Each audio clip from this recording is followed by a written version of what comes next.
Listo. Bueno, chicos, vamos entonces a la página 20 de nuestro módulo de ciencias.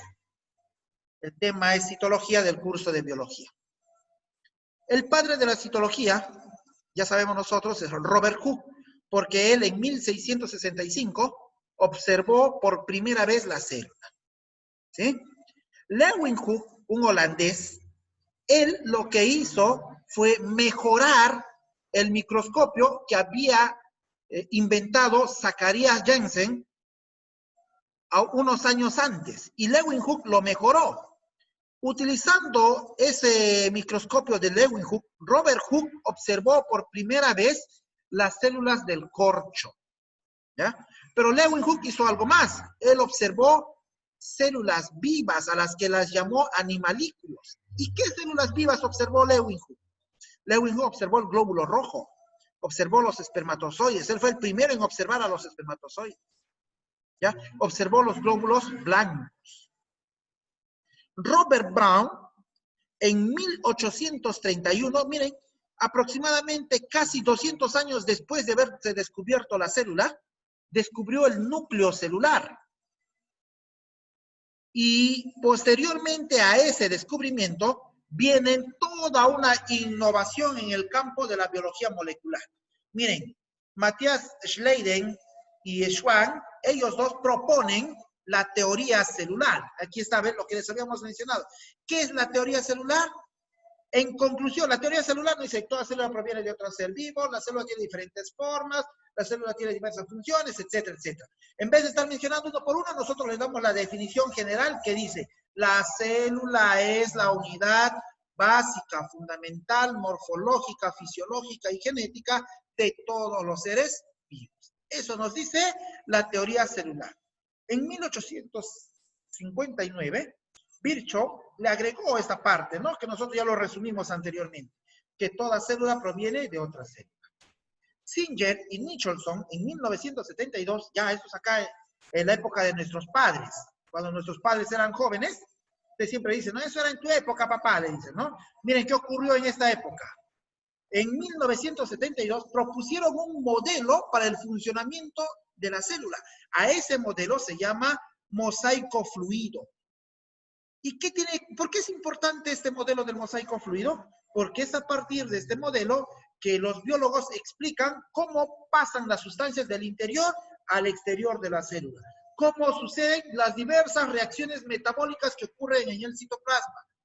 Gracias a este modelo se explica bastante bien cómo es que trabajan las mitocondrias, los ribosomas, los lisosomas, el aparato de Golgi, los cloroplastos, etcétera, etcétera.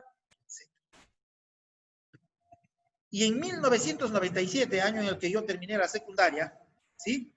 Jan Skou explicó, demostró el funcionamiento de la bomba sodio-potasio. ¿Qué es la bomba sodio-potasio? Resulta que, como vamos a ver más adelante, imaginemos que esto es la célula, ¿sí? Aquí tengo la membrana celular, la cubierta celular. Aquí está la célula, el citoplasma. El potasio se encuentra fuera de la célula. Perdón, el sodio se encuentra fuera de la célula. El potasio se encuentra dentro de la célula. Uno le va a llamar al otro, hoy pásame nutrientes, ya toma. Hoy te mando lo que no sirve, ya, gracias. Entonces, están así, haciendo un intercambio de sustancias. Y eso ocurre solo gracias a la participación de dos elementos, el sodio y el potasio. ¿Ya? A eso se llama la famosa bomba sodio-potasio. Bien, vamos a continuar. La célula se puede clasificar de acuerdo a la nutrición en tres tipos: las autótrofas, las heterótrofas, las mixtótrofas.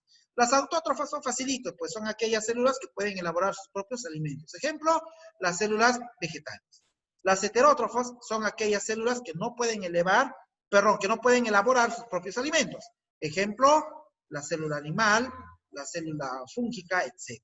Y las mixtótrofas o mixótrofas son aquellas que tienen la capacidad de ser autótrofas y heterótrofas al mismo tiempo. Ejemplo, las plantas carnívoras, los hongos, las euglenas, etc. De acuerdo a su evolución, las células pueden ser de dos tipos, la procariota y la eucariota. La célula procariota es la célula más primitiva que existe, es la poco evolucionada, es la más sencilla. No tiene núcleo. Mientras que la célula eucariota es todo lo contrario, es la más completa, es la más evolucionada, posee organelos completos y posee núcleo. ¿Ven? Acá tenemos las diferencias entre las células procariotas y las células eucariotas. Las células procariotas dan origen a un reino, que se llama reino, ¿qué reino? ¿Recuerdan? Monera. ¿Ya? El reino Monera. Mientras que las eucariotas dan origen a 4 reinos. Protista, fungi, ¿qué más? Plantae y animal. ¿Listo? Continuamos. ¿Cuáles? Ya vamos acá, ¿no? Partes de una célula eucariota. Toda célula va a presentar 4 partes básicas. La envoltura, la parte externa, ¿sí? La membrana, debajo de la envoltura hay una capita. El citoplasma y el núcleo. Por favor, aquí hay que ordenar, ya está en otro orden. Primero debe estar el citoplasma y finalmente el núcleo. Solamente una diferencia de orden. Todas las células siempre van a tener 4 partes. La envoltura, la membrana celular, el citoplasma y el núcleo. Ahora, ¿por qué llamamos envoltura? Porque esta envoltura se va a diferenciar dependiendo si es una célula animal o es una célula vegetal. Si es una célula vegetal, esta envoltura va a recibir el nombre de pared celular. Si es una célula animal, esta envoltura va a recibir como nombre glucocálix. ¿Ya? Y aquí vamos a explicar brevemente en qué consiste. Me queda poco tiempo, así que vamos a hacerlo rapidito. El glucocálix, ya sabemos que es la envoltura de origen animal. ¿Y qué función cumple? Captar las señales químicas, reconocer a otras células, y cuando reconoce como célula amiga, allá nos podemos unir. Si es una célula enemiga, le pasa la voz a la parte interna de la célula para que salgan nuestras células de defensa a pelear contra los agentes invasores. ¿Sí? La pared celular, en el caso de las células vegetales, tienen una función similar, pero a la vez les dan protección, rigidez y la forma característica. ¿Se acuerdan? Una célula vegetal tiene una forma poliédrica, ¿no? Poligonal. La membrana citoplasmática es una capa que recubre a la célula. Siempre que hago la clase de célula, yo les pongo como ejemplo el huevo. Supongamos que esto es un huevo, tengo la cáscara, detrás de la cáscara, justo debajo de la cáscara y pegado a la cáscara, hay una membrana blanquita, ¿han visto? Esta membrana blanquita se llama membrana celular y es muy resistente. Tan resistente es que si yo lo mastico, nunca se degrada. Nunca disminuye de tamaño. No es digerible, por lo tanto yo lo tengo que desechar. ¿Qué hay en la membrana? Los lípidos en forma de fosfolípido, colesterol y glucolípido. ¿El fosfolípido qué cosa es? Forma la bicapa lipídica en la membrana. El colesterol regula la fluidez de la membrana. El glucolípido, gluco es glucosa, lípidos son grasas, ¿verdad? Formado por glúcidos y lípidos, se encuentra en la monocapa externa de la membrana. ¿Sí? Y aquí tenemos nosotros un ejemplo de que los seres vivos, ¿dónde está acá? Acá está, acá. Dentro de los seres vivos, en las bacterias, la membrana se va a llamar peptidoglucano, es decir, está constituida ¿de qué? De proteínas y glucosa. En las algas, de celulosa y sílice. La celulosa es una reserva de glucosa y el sílice es un metal que le permite dar rigidez. En los hongos es una proteína, la quitina, y en los vegetales, al igual que en las algas, la celulosa o la hemicelulosa. ¿Qué pasó acá? Las proteínas periféricas, estas son las proteínas que se encuentran dentro de ¿quién? De la membrana. Vamos ahora, ¿qué funciones cumple la membrana? Fisiología significa funciones, ¿ya?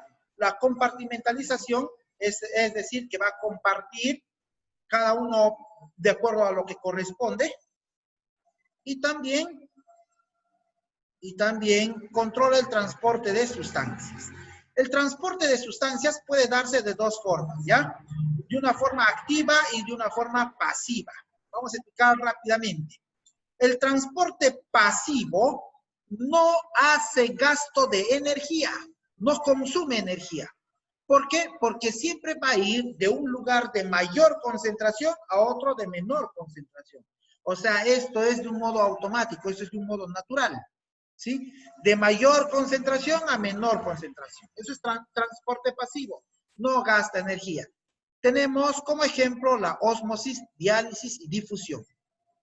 En los tres casos, ¿sí? Se trata de difusión, de transporte de sustancias. Aquí está, paso de sustancias de mayor a menor concentración. Pero se llama ósmosis cuando se pasa agua. Se llama diálisis cuando se pasa sales minerales. Y se llama difusión propiamente dicho cuando se pasa gases. Algunos de ustedes han oído muchas veces decir a una persona mayor que sufre de los riñones, oye, ¿ya te has hecho la diálisis? ¿En qué consiste? En sacarle las sales minerales de la sangre, porque los riñones ya no están funcionando adecuadamente. ¿Verdad? Ahora, vamos con el transporte activo.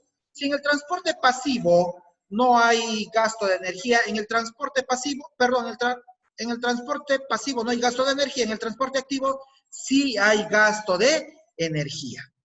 ¿Por qué? Porque está yendo en sentido contrario, de menor concentración a mayor concentración. ¿Y cómo es que puede ir de algo chiquito a algo grande? A las malas, pues, ¿no? Y como tiene que ir a las malas, debe haber energía que le obligue a hacer. Así tenemos nosotros el transporte, dice, mediante bombas, la famosa bomba sodio-potasio que hablamos al principio, la bomba de calcio en el músculo que le permite el movimiento, el contraerse y el relajarse, mediante masa que se llama, miren, mediante las masas se llaman estos tres, no se olviden, ya 4 incluso, endocitosis, fagocitosis, pinocitosis y exocitosis. ¿En qué consiste la endocitosis?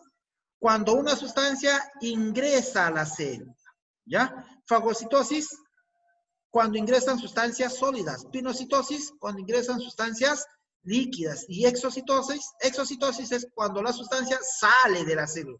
¿Se entiende, no? Exocitosis. Exo, fuera. Endo, dentro. Listo, chicos. Hasta aquí la clase del día